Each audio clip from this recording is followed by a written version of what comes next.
d'aller construire les églises, d'aller construire les hôpitaux. Tout ça c'est bien, mais c'est parce que le Seigneur a dit dans Marc 16. Dans Marc 16, il n'a jamais fait mention de ça, de la création des écoles, la création des séminaires, la création des églises telles que celle-ci. Non et non. Mais la commission était d'aller et de prêcher la bonne nouvelle à toute la création, et celui qui devrait croire et être baptisé, la personne-là devrait être sauvée. Alors dans cette évangélisation de nos pères, les apôtres, il y avait donc trois éléments très fondamentaux que nous avons cités ici. Le premier élément était la manifestation de la puissance de Dieu. Lorsque les apôtres prêchaient l'évangile se manifestait. Dieu manifestait l'écriture de Marc 16. Voilà pourquoi là nous allons lire, prenons Actes chapitre 5, verset 12. Il est dit ceci: beaucoup de miracles et de prodiges se faisaient au milieu du peuple par les mains des apôtres. Ils se tenaient tous ensemble au portique de Salomon. Et là maintenant nous voyons, lorsqu'ils prêchaient l'évangile, les miracles les accompagnaient. Et la Bible notifie clairement que beaucoup, on ne pouvait pas les quantifier, tellement que le Seigneur agissait au milieu d'eux.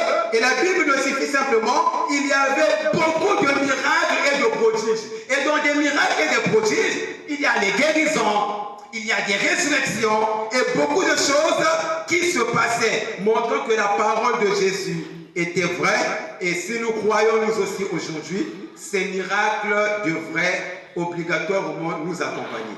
Et voilà pourquoi je renchéris en lisant Hébreux chapitre 4, Hébreux chapitre 2. Hébreux chapitre 2, le verset 4, il est dit ceci: Dieu, appuyant leur témoignage, leur prédication par des signes, des prodiges et divers miracles, et par les dons du Saint-Esprit, distribués selon sa volonté. Quel réveil dans le premier âge de l'Église!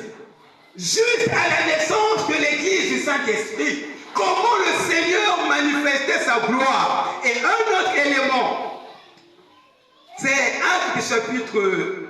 Actes chapitre 19, montrant que le Seigneur ne ment jamais, il ne peut jamais mentir, il n'est pas un menteur.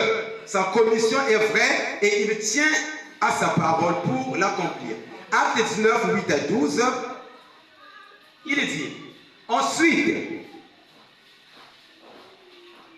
Paul entra dans la synagogue où il parlait librement. Pendant 3 mois, il discourut sur les choses qui concernaient le royaume de Dieu. Quelle dévotion! Il n'était pas là à parler politique, il n'était pas là à critiquer le président, non monsieur, mais il discourait sur les choses qui concernaient le royaume de Dieu, la parole, s'efforçant de persuader ceux qui l'écoutaient. Voilà l'engagement que les premiers chrétiens, ceux qui ont connu Jésus avant nous, ceux qui ont écouté la voix de Dieu avant nous, ceux qui ont suivi ce chemin de la croix avant nous, ceux qui furent appelés chrétiens pour la première fois à Antioche avant nous. Regardez ce qu'ils faisaient, à l'instar de l'apôtre Paul, comme ce que nous venons de lire. Acte 19, 8 à 12. Il dit: mais comme quelques-uns restaient endurcis et incrédules, les incrédules ne manquent pas, décriant devant la multitude la voix du Seigneur, il se retirait d'eux, sépara les apôtres et enseigna chaque jour dans l'école d'un nommé Tyrannus. Cela dura 2 ans, de sorte que tous ceux qui habitaient l'Asie, juifs et grecs, entendirent la parole du Seigneur. Quel miracle! L'apôtre Paul était tellement dévoué à ce travail. Il aimait ce travail. Il en a reçu le mandat d'aller par-ci par-là pour témoigner la grandeur de Jésus, pour montrer aux gens que Jésus est vivant. Mais regardez l'engagement spirituel. À l'instar de l'apôtre Paul, pendant 2 ans, il évangélisa toute l'Asie. Waouh! Ça, c'est une essor terrible de l'évangile. Vraiment, frère, un développement compliqué. Mais Dieu a choisi un des agents, des gens dévoués, des gens qui ne pensaient pas qu'est-ce que je vais manger. Non, l'apôtre Paul nous dit dans les livres de Corinthiens, j'ai appris à servir Dieu dans la famine. J'ai appris à servir Dieu même dans l'abondance. J'ai appris à servir Dieu dans la nudité. Imaginez, frère, peu importe les conditions que l'apôtre Paul était, il servait Dieu. Surtout avec son histoire d'écharpe. Cette écharpe qu'il avait dans sa chair. Certains prédicateurs disent certainement c'était des mots des yeux, comme il écrivait avec ces grosses lettres. Et Frère Branham explique que c'était parce qu'il avait maintenant des mots des yeux à cause de l'expérience de Actes chapitre 9 du chemin de Damas. Alors, il dit, j'ai prié le Seigneur afin qu'il puisse ôter cela de moi. Mais le Seigneur m'a répondu, ma grâce te suffit. Et là, il dit, alors là, j'ai compris, la force de Dieu s'accomplit dans la faiblesse. Quand je suis faible, c'est ainsi que je suis fort. Il était dévoué, mes frères. Et dans le livre de Corinthiens, il dit un jour, les Juifs m'avaient frappé 50 coups moins 1. Mais pourquoi? Je n'ai rien fait, mais je leur ai prêché l'évangile. Mais mon frère, la chicote, les emprisonnements n'avaient pas arrêté l'engagement pris par Paul d'évangéliser. Mais aujourd'hui, nous sommes en paix. Mais pourquoi la tranquillité? On n'arrive pas à parler de Christ parce que nous ne le possédons pas. Parce que notre expérience n'est pas vraie. Si l'expérience était jugée vraie par Dieu, on devrait voir les mêmes résultats. Parce qu'un principe doit recueillir le même résultat. C'est comme ça, mes frères. Quand on dit qu'on applique le théorème de Thalès, si c'est ce théorème-là qu'on applique, avec les mêmes nombres, toi et moi, on finira par trouver la même réponse. Si on ne trouve pas la même réponse, il y a un parmi nous qui a mal calculé. Vous dites amen à ça? C'est la vérité. Et si nous servons le même Dieu? Nous avions le même Saint-Esprit. Nous prions le même Dieu. Nous lisons la même Bible. Alors, pourquoi on n'a pas les mêmes résultats que les apôtres? Donc c'est nous qui sommes faux. Parce que les canons de vérité, c'est la première église. C'est même pas le Branham Tabernacle, encore moins du vivant du prophète, mais c'est l'église des actes du Saint-Esprit. C'est ça les canons ou l'image de la vraie église au temps de la fin. Mais cette église était dévouée pour évangéliser. Et le deuxième élément, c'était l'augmentation des fidèles et de multiples conversions. Lorsque nous sommes des chrétiens et que nous entrons dans la grande commission, on doit avoir l'augmentation des fidèles dans le corps mystique de Christ. La vision, c'est de vider l'enfer. C'est d'empêcher les gens d'aller en enfer. Pourquoi voulons-nous aller seuls au ciel? Non, ne soyons pas si égoïstes jusqu'à ce point. Allons-y au ciel avec les autres. Que tu as reçu le Saint-Esprit. Aujourd'hui, tu es sauvé. Mais si quelqu'un ne t'avait pas parlé de ce message de Christ, est-ce que tu devrais être sauvé? Mais toi aussi, fais autant pour que l'autre aussi soit sauvé comme toi. Ou au cas contraire, tu n'es pas sauvé. Vous dites amen à ça? L'augmentation des fidèles et de multiples conversions. Et troisièmement, ce qui caractérisait leur évangélisation, c'était la persévérance et la fidélité dans la mission. C'est là où nous échouons. Ah, l'église ne marche pas. En 10 ans déjà, 3 ans de cela, il n'y a que 3 personnes, j'abandonne. Non, vous devrez persévérer. Nous chantions un cantique, persévère jusqu'à la fin. Persévère jusqu'à la fin. Dans peu de temps, Jésus vient. On doit persévérer. Vous dites amen. Le Seigneur n'a pas besoin des gens qui sont des paresseux. Le Seigneur a besoin de ceux qui vont travailler leur âme. Le christianisme est une grande école où c'est l'âme qui est engagée au travail. Je pense que c'est David qui dit quand même je dors, mon esprit m'exhorte. Ah, frère, David, on En d'autres termes, en réalité, il ne dormait pas. Pour ceux qui ont déjà fait l'expérience de ça, tu dors, mais en toi, il y a quelqu'un qui te prêche. Tu entends une voix, mais tu ne l'entends pas de l'extérieur. Tu l'entends de l'intérieur, et cette voix peut te reprêcher toute la prédication que tu as écoutée le matin. Vous dites amen. J'étais souvent victime de ça quand Dieu m'appelait au ministère. Quand j'entends seulement la prédication de quelqu'un, la nuit là, la tête. Je suis là, la prédication revient. Lève-nous pour lire la parole. Tout ça revient. Quand je suis en classe, en ce temps-là, je pense que j'étais à Verdun. Je suis en classe. Si seulement le professeur disait un mot, si par exemple c'était un lundi, le professeur prononce un mot prononcé par le pasteur le dimanche, je sors du cours. La voix là réagit, tu vois, et ça commençait à prêcher en moi. Et de fois, la voix là me disait, sors de la classe. Et je sors de la classe, je sors là-bas. Prends la Bible, à l'école à Bayardel. Mais c'était compliqué. Pour dormir, je ne faisais que des insomnies. Et cela m'arrivait quand, en ce temps-là, je partais souvent lire au petit séminaire Saint-Gabriel, pour ceux qui connaissent Saint-Gabriel. Arrivé là-bas, je suis en train de lire le cours. Si en lisant le cahier, un seul mot de la Bible, si je lis ça, la voix réagit. Le cahier ne t'amènera nulle part. Mais il faut connaître l'importance de la vie chrétienne. J'entends une voix qui sort là et ça me désoriente. J'enlève le cahier, ça commence à parler et ça m'a amené à monologuer seul. Et jusqu'à aujourd'hui, je monologue. Il y a de 7 ans, je marche comme ça, je parle seul. Mais je ne parle pas des gens, je parle de cette parole. Et David explique ça, quand je m'endors, mon esprit m'exhorte. C'est l'esprit de Dieu en David qui lui rappelait encore la parole, la persévérance. Les chrétiens ne sont plus persévérants. Nous voulons quand on a demandé que nous recevions. Quand on a commencé que nous arrivions. Mes frères, mais quand tu es au point A, avant d'arriver au point Z, il y a beaucoup de lettres que tu dois traverser. Parce que si Dieu t'élève son caractère, tu vas chuter. Vous dites amen. Surtout les démons de la popularité et de l'argent sont compliqués.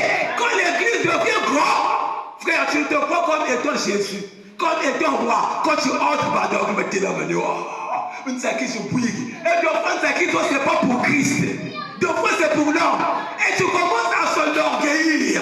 Vous dites amen. Mais pourquoi? Mais parce qu'avant de recevoir cette élévation, le caractère de Christ ne s'était pas d'abord formé en toi. Voilà pourquoi tu deviens orgueilleux. Même les frères et les sœurs de l'église peuvent le témoigner. Oh, mais le pasteur qu'on avait comme s'il n'était pas comme ça. Mais pourquoi il devient orgueilleux? Bah, dis le premier belé. Vous dites amen à ça?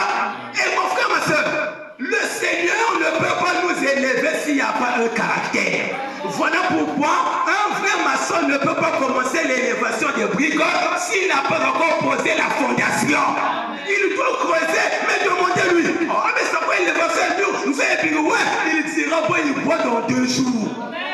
Vous dites amen, parce qu'un fondement, la fondation, nous avons et les maçons savent la qualité ou le mesure, je ne sais pas, des briques, je ne sais pas, plutôt du ciment, les pierres, les fers, dépendent de la grandeur de l'édifice. Je ne sais pas si vous comprenez. L'édifice, il y a un étage. Quand il va faire son fondation, il va faire son mochuko, l'édifice est lié. Ils tiennent compte de tout ça parce qu'ils ont appris ce travail. Et bien c'est ainsi avec la parole. Vous ne pouvez pas aller plus loin si le fondement par lequel vous êtes bâti n'est pas Christ.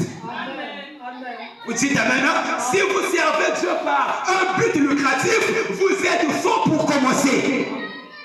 Je ne sais pas si l'église comprend. Et c'est ça la mission, la persévérance. Parce que tu ne recevras pas tout ce que tu demanderas le même jour. Non, non et non.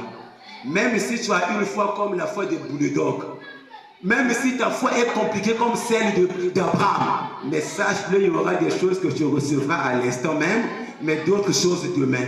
Il y aura aussi d'autres choses après une semaine, d'autres choses après 5 ans, d'autres choses aussi après 10 ans. Mais comme on a reçu après 25 ans, la persévérance compte dans la mission chrétienne. On ne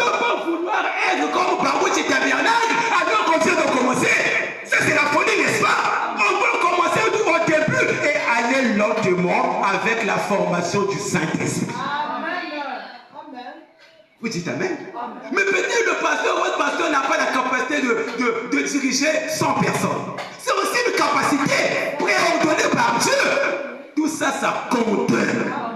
Vous dites Amen à ça? Parce que si d'abord le pasteur n'est pas mature, le pasteur n'est pas humble, le pasteur ne connaît pas la parole, le pasteur n'a pas la vue de Christ, il va à l'église. Vous dites Amen. Le pasteur doit avoir un caractère. Frère Branham dit, le pasteur ne doit pas être trop gentil. Tout ce qui est trop est faux. Dieu agit dans la perfection et non dans la quantité. Oh, il a beaucoup d'amour. Non, on n'a pas besoin de beaucoup, mais d'un amour parfait. Un amour de qualité. Je ne sais pas si l'église comprend ça. Nous avons besoin de ce qui, frère Branham dit, je ne peux pas être pasteur parce que je n'ai pas les qualités d'un pasteur. Un pasteur est un bœuf d'attelage. Il doit être là à supporter les niaiseries des brebis. Il doit sentir l'odeur des brebis. Et comme on dit, un pasteur, c'est un rassembleur. Il est là, il rassemble les gens. Et il ne doit pas avoir de parti pris. Tout le monde sont des brebis. Ils sont égaux en tout. Il n'y a pas que quand un tel a eu le problème, on a investi. Mais quand c'est un tel, quel-moi. Que cet esprit-là quitte cette église. Il y a quelque chose que je déplore dans l'église, mais on ne peut se passer de l'argent. Ici, là, les enfants de Dieu aiment marcher sur ce que le pasteur dit. C'est une malédiction. Un jour, on avait dit, faisons quelque chose, une offrande d'amour pour notre soeur qui était ici, qui était éprouvée. Même pas 25, même jusqu'au jour. Même pas 25. Et un jour, il y avait aussi notre frère là qui était parti. Il était aussi éprouvé. Même adresse, même pas une personne, même pas le pasteur. Qui va donner même 25 personnes? Et dernièrement, c'était encore, je pense, si j'ai bonne mémoire, la sœur Patricia. J'avais annoncé ça ici. Qui va donner même 25? Mais l'église ne suit pas comme ça. Frère Branham dit, l'église est responsable des siens. C'est ce que frère Branham dit. Mais quand vous présentez ça, si vous n'agissez pas, vous n'êtes pas des croyants. Dites Amen, c'est la vérité. Vous dites Amen, non? Moi j'ai besoin de bâtir des âmes. Selon ce que je lis, Branham n'a jamais dit que je veux bâtir un grand édifice pour Dieu. Mais des âmes, des gens qui auront une relation véritable et spirituelle. Au point où partout tu seras que tu représentes le royaume des cieux. Dans la brochure, le parent rédempteur, frère Branham dit, partout le chrétien est, il représente Christ et tout ce qu'il est. Donc lorsque tu es en train de voler, que tu te dis chrétien, tu fais honte à Jésus et à son royaume. Parce que c'est toi qui le représente. Vous dites Amen à ça? Et cela implique une véritable nouvelle naissance. Pas des morts nés, des morts ratés. Non, mais quelqu'un qui est né, on a donné les fessées de l'évangile, le voilà pleurer. Il est vivant. La nouvelle naissance a réussi. Et là, la vie de la parole pénètre. C'est ça, mes frères. La persévérance. Ils étaient persévérants. Assidus au temple. Même si on les frappait, on les critiquait, eux, ils s'attendaient au Seigneur. Et la fidélité dans la mission. Les païens disent, monsieur fidèle à Koufa. Mais c'est faux. Monsieur fidèle à Koufa. Il y a des gens qui sont fidèles. Vous dites Amen. Soyons fidèles à la parole. Ne soyons pas comme les gens autour de Jérémie. Seigneur, aide que l'église grandisse. Amen. Je dois enseigner sur tout le livre de Jérémie. Quand je lis le livre de Jérémie, je ne fais que pleurer. Comment Dieu n'a jamais aimé cette période-là. Même si frère Branham dit la période la plus sombre d'Israël, c'était autour d'Akab. Je dis Amen. Mais quand vous lisez la période de Jérémie, avant l'exportation là-bas à Babylone, mais ils étaient totalement éloignés de Dieu. Vous dites Amen à ça? On peut aussi vous lire Jérémie chapitre 2, le Seigneur au verset 12 et 13, le Seigneur déclare déjà, ils m'ont abandonné. Dès l'entame du jeu, il dit, ils m'ont abandonné. Moi, la source d'eau vive. Et ils se sont creusés des citernes crevassées qui ne retiennent pas d'eau. Mais abandonner Dieu, c'est être plus qu'un idiot. sommes les sarments. Nous sommes liés à un cep qui est Christ. Et si Christ, nous nous détachons du cep, on meurt. La branche ne peut pas survivre si elle n'est pas attachée à l'arbre. Vous dites amen à ça? La persévérance est de mise. La fidélité dans la mission. Ah, surtout ça, la fidélité. Qui est ce qui sera fidèle à sa femme, envers sa femme? Qui est ce qui sera fidèle envers son mari? Qui est ce qui sera fidèle envers Jésus-Christ? Cette parole. Nous brisons toutefois nos vœux envers cette parole. Nous oublions que Paul a dit « Je suis jaloux de vous et je vous ai fiancé à Christ comme une vierge épouse afin de paraître devant lui pur. » Et donc là nous sommes fiancés à lui. Et plus loin dans cet âge, le prophète nous parle de l'union invisible de l'épouse de Christ. Donc là, ils sont dans l'âge du mariage et bientôt sera la fête des noces. Mais alors, nous brisons nos vœux de mariage. Mais il va nous chasser. S'il avait chassé Vasti, Assurius chasse Vasti pour prendre Esther. Jésus chasse les dénominations pour te prendre. Il peut aussi te chasser pour prendre les autres. Branham dit s'il avait tué les gens autour de l'autre, autour de Noé, ces gens étaient comme toi et moi, avec 2 yeux, une seule tête, une bouche, 2 mains. Ils étaient comme nous et ils étaient des créatures de Dieu. Mais Dieu les avait brûlés autour de Noé. Dieu les avait engloutis dans l'eau. Il peut aussi le faire avec nous. Et il restera Dieu. Et Branham dit si Dieu ne ressuscite pas, si Dieu ne frappe pas cette génération, de la manière qu'il avait frappé Sodome et Gomorrhe, il doit, pour être juste, il doit ressusciter tous ceux qu'il avait brûlés et leur demander pardon. Parce que là-bas c'est la même cause, ici c'est la même cause. Pourquoi se soucier d'eux alors là-bas tu avais frappé? Il frappera aussi. Parce que Dieu est dans ses principes et ses lois. Si vous ne voulez pas de lui, éloignez-vous de lui. Mais si vous voulez de lui, il a un principe. Son principe, aimez-moi plus que vos femmes. Aimez-moi plus que votre travail. Aimez-moi plus que tout. Moi, me voici. Voici ce que moi je suis, la Bible. Amen. La fidélité dans la mission. Nous sommes dans une mission. L'Église ne devrait pas oublier sa mission. Non! Frère, mais comment on va oublier ce à quoi nous sommes appelés? On ne doit pas oublier ça. Ne soyons pas comme des gens, tu me dis, moi, on me soumble là, ah, il a un soumble à Kayabu. Kada, tu le ya, tu me connais, maman, tu ne me dis, ya, tu me connais, si on me soumble à quoi là? Non, maman va te blâmer. Quand on a payé la banque, ah, Kayabu, c'est ça l'amnésie spirituelle en cet âge. L'Église a oublié sa mission. La mission, c'est pas d'aller construire les bâtiments. La mission, c'est pas que Bader soit un grand pasteur, milliardaire, Nanan Soya Thomas, c'est pas ça. La mission, c'est de gagner les âmes. C'est de convertir la Tanaf. Que la Tanaf soit une église de Dieu. Au Pérou, qu'on puisse dire, ah, là-bas, il y a des chrétiens. Amen. Vous dites amen à ça? Amen. Vous dites amen à ça? Amen. Frère, nous avions un grand travail à faire. Ce travail-là, ce n'est pas d'avoir de grandes églises. Ce n'est pas d'être des pasteurs de renom. Oh, le pasteur est tel. Allons baver l'église là. Ce n'est pas ça. La grande chose à faire est la chose primordiale. On a oublié la mission. Il nous a appelés pour faire quoi? Nous sommes devenus chrétiens pourquoi? Ce n'est pas pour s'arrêter à porter de longues jupes. Mais tout ça c'est bien, mais ce n'est pas ça la mission. Vous dites amen. La mission, c'est d'aller gagner les âmes. Pas seulement les emmener à l'église, mais à Christ. Parce que la vision, c'est pas, non, que l'église a ses mosques destinés et beaucoup de gens. Non, monsieur. La mission, c'est que le corps. Nous ne travaillons pas pour une église locale, mais pour le corps de Christ, mes frères. Le corps de Christ, c'est une écriture qui m'a toujours frappé. Branham dit le corps le plus malade que je connaisse. C'est le corps de Christ. Mais pas son corps qui était à Galilée, mais c'est son corps mystique, c'est-à-dire l'église. L'église qui est malade, l'église qui n'est pas en ordre, surtout les pasteurs. À mon avis, Dieu a utilisé pasteur Mokoboy dans le domaine de la guérison divine. Et à cause de ce don, le pasteur en question devient millionnaire avec beaucoup de grandes églises.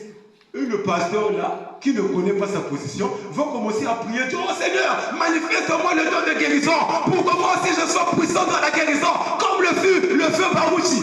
Oyebi position nayote. Vous dites amen. Chacun de nous est spécial. Il y a des choses que toi tu as que le pasteur n'a pas. Il y a des choses que celui que vous appelez petit pasteur a, le grand pasteur n'a pas. Alors chacun est important.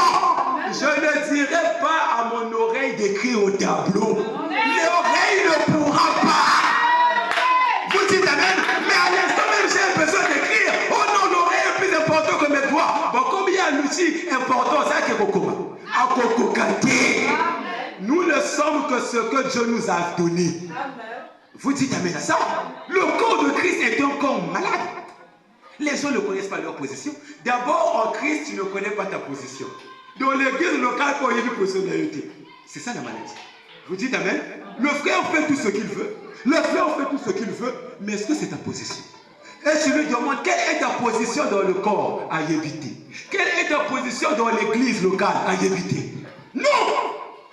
C'est ça la maladie. Donc on sert Dieu en l'air.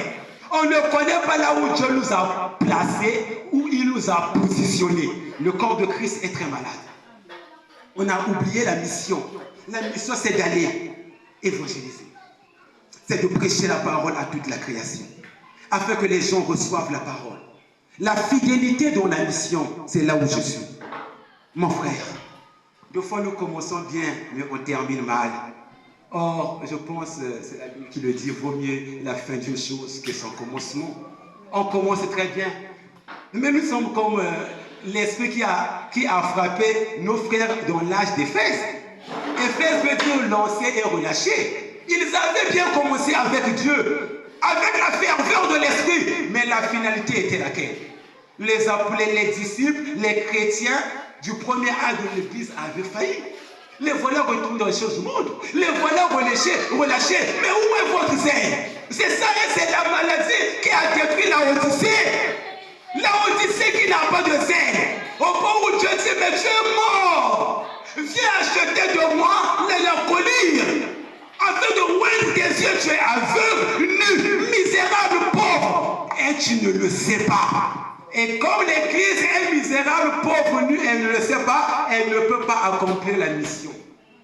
Non, on doit d'abord se revêtir des armes de Dieu, du vrai baptême du Saint-Esprit, la fidélité dans la mission.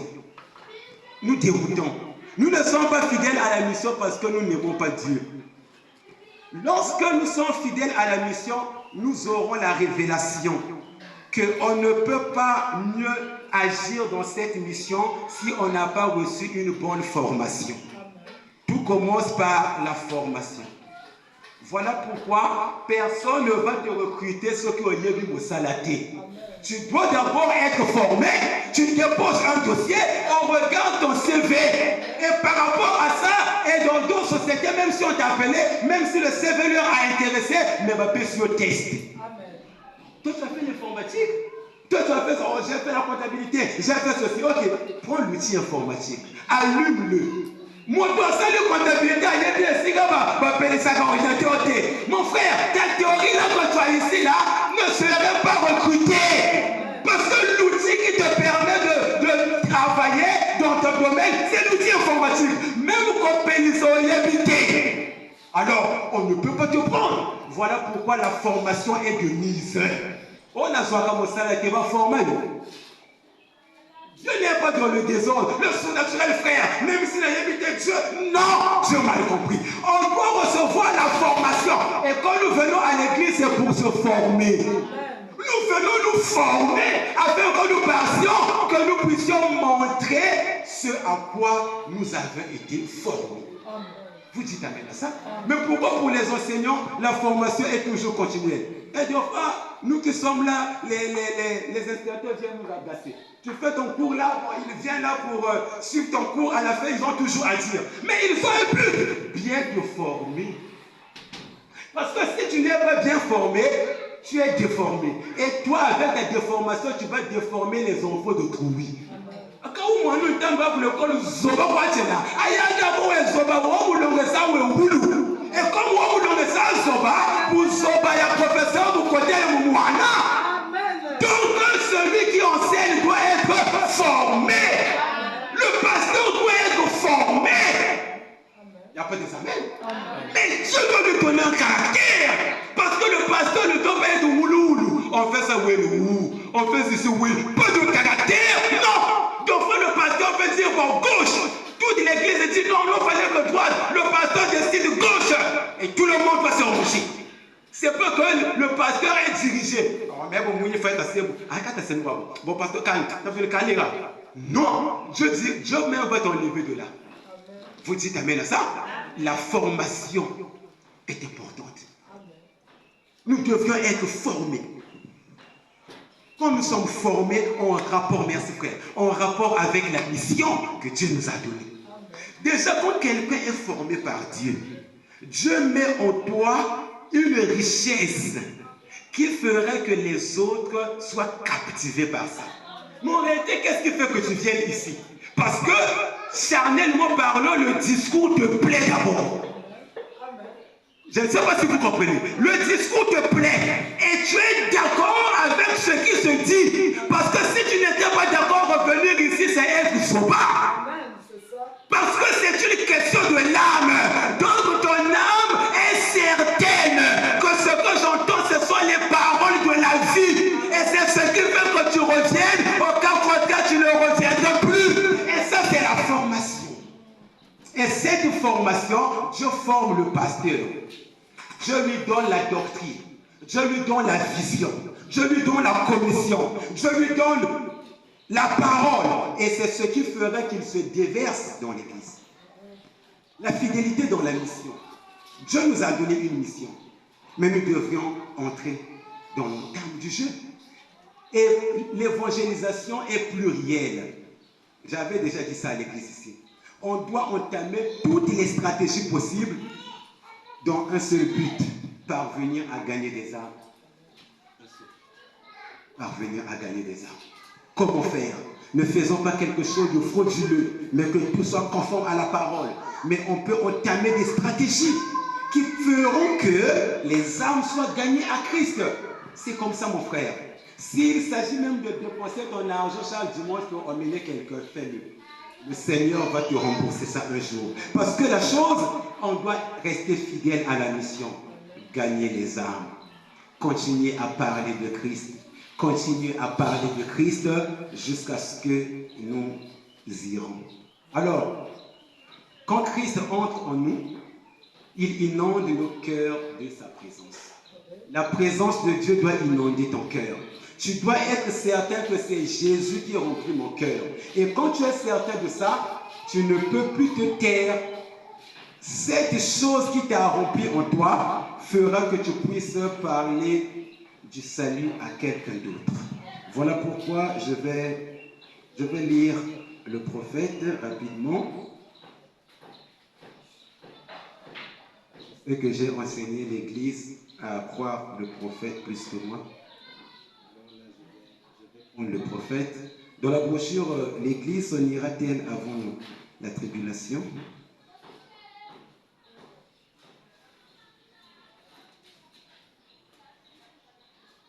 L'Église s'en ira-t-elle avant la tribulation? Hâte-toi, viens ici. Paragraphe...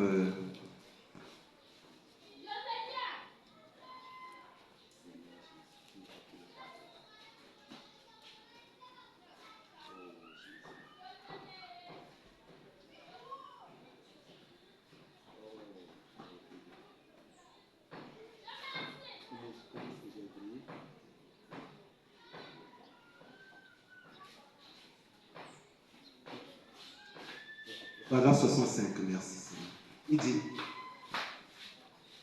il me semble que si un homme avait un peu de spiritualité en lui, ou plutôt l'Esprit de Dieu en lui, après avoir vu le Seigneur Jésus accomplir exactement ce qu'il avait dit qu'il ferait, cela ferait frémir son cœur au point qu'il ne saurait plus se taire. il mettrait la nation en feu avec le message. Est-ce que vous comprenez? Quand quelqu'un a un peu de spiritualité en lui, ou plutôt l'Esprit de Dieu en lui, après avoir vu le Seigneur Jésus accomplir exactement ce qu'il avait dit qu'il ferait, mais qu'est-ce que cela conjurait dans le cœur de cet homme? Branham dit, cela ferait frémir. Ton cœur va frémir à l'intérieur au point que tu sauras plus se taire. Tu vas te dire comment? Tu ne parleras que de lui. Et qu'est-ce que tu feras? Tu mettras la nation en feu avec le message. Parce que tu es certain que le message est vrai. Alors, pourquoi me taire? J'irai et parler de Christ. Et lorsque vous rencontrez le Seigneur, il y a quelque chose en vous qui fait que vous ne puissiez plus vous taire. Vous allez parler de lui. Vous allez dire à quelqu'un, mon frère, nous savons que les églises ont failli, mais Christ n'a pas failli. Nous savons que les pasteurs ont failli, mais il y a un pasteur qui n'a pas failli. Son nom s'appelle le Seigneur Jésus-Christ. C'est lui le bon berger. Si tu peux venir l'écouter, ça serait une bonne chose. Dans la brochure, dans sa présence. Dans sa présence du 9 septembre 62, paragraphe 45, Frère Branham dit,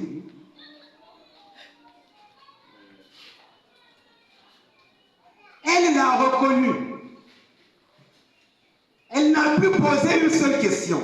Elle s'est vite mise en route. Elle avait une responsabilité. Elle savait que si elle avait découvert. Donc là, il parle de ce qui s'était passé dans Jean chapitre 4.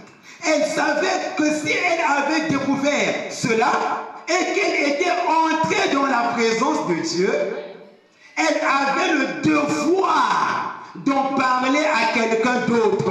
Pendant dit, Alléluia, c'est vrai. Tout homme qui entre dans la présence de Dieu a cette responsabilité devant Dieu à partir de cette minute-là. Il doit en parler à quelqu'un d'autre. Remarquez Abraham, regardez Abraham, regardez Moïse, regardez Pierre, regardez Paul. Aussitôt qu'ils sont entrés dans la présence de Dieu, ils ont reconnu qu'ils étaient pécheurs et ils ont scellé leur témoignage en donnant leur vie. Regardez cette petite femme, elle ne se tenait plus en place. Elle est allée dans la ville. Waouh! Elle est allée dans la ville et elle a dit aux hommes, venez voir qui m'a dit ce que j'ai fait. Ne serait-ce point le Messie? Ils n'ont pas pu nier cela parce que c'était l'écriture. Branham dit certainement. Amen. Vous croyez le prophète, n'est-ce pas? Il a dit certainement. Oui, on se doit de le faire. On se doit de le faire. Un homme là, on a la responsabilité d'en parler aux autres. Comme Moïse l'a fait, comme Pierre l'a fait.